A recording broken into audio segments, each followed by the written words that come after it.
हरियर हरियर आम के पतवा पियर हमें हरदिया है पियर हमें हरदिया है दूल्हा के पापा हरदी चढ़ाई है दूल्हा के पापा जी हा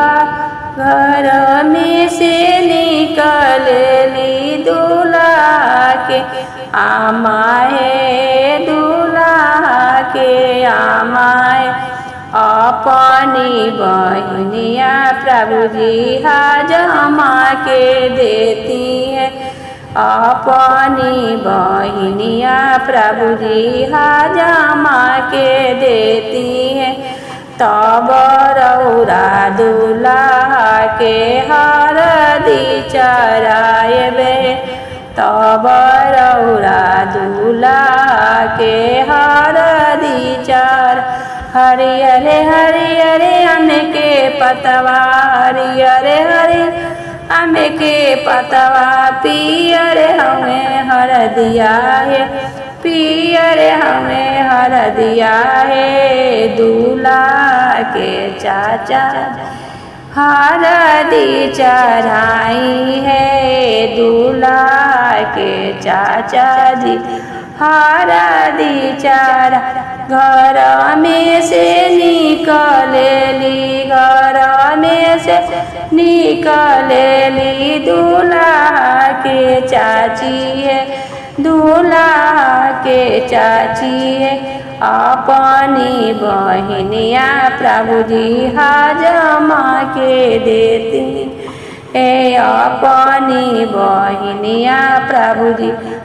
जमा के देती है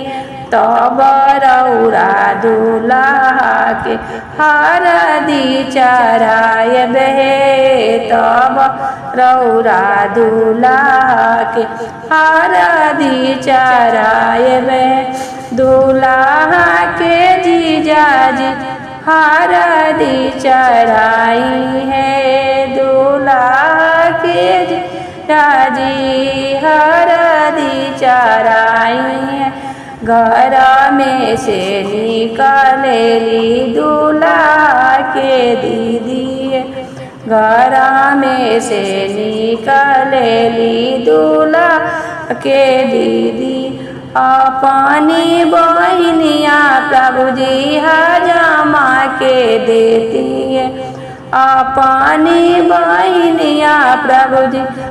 जमा के देती है तब रौरा दूल्हा के हरदी चढ़ाएबे तब रौरा दूल्हा के हरदी चढ़ाए हरियर हरियर पन के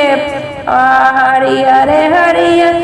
आम के पतवा पियर हमें हरदिया पियर हमें हरदिया दूल्हा के फूफा जी हरदी चढ़ाई है दूल्हा के फूफा जी हरदी चढ़ा घर में से निकलली दूल्हा के फुआ दूल्हा के फुआ अपनी बहनिया प्रभु जी जमा के देती है अपनी बहनिया प्रभु जी जमा के देती है तब रौरा दूल्हा के हरदी चढ़ाएबे तब रौरा दूल्हा के हरदी चढ़ा हरियर हरियर आम के पतवा पियर हमें हरदिया पियर हमें हरदिया दूल्हा के भैया जी हरदी चढ़ाई है दूल्हा के भैया जी हरदी घर में से निकलली दूल्हा के भाभी है दूल्हा के भाभी है अपनी बहनिया प्रभु जी हाजमा के देती है अपनी बहनिया प्रभु हाजमा के देती है तब रौरा दूल्हा के हरदी चराएबे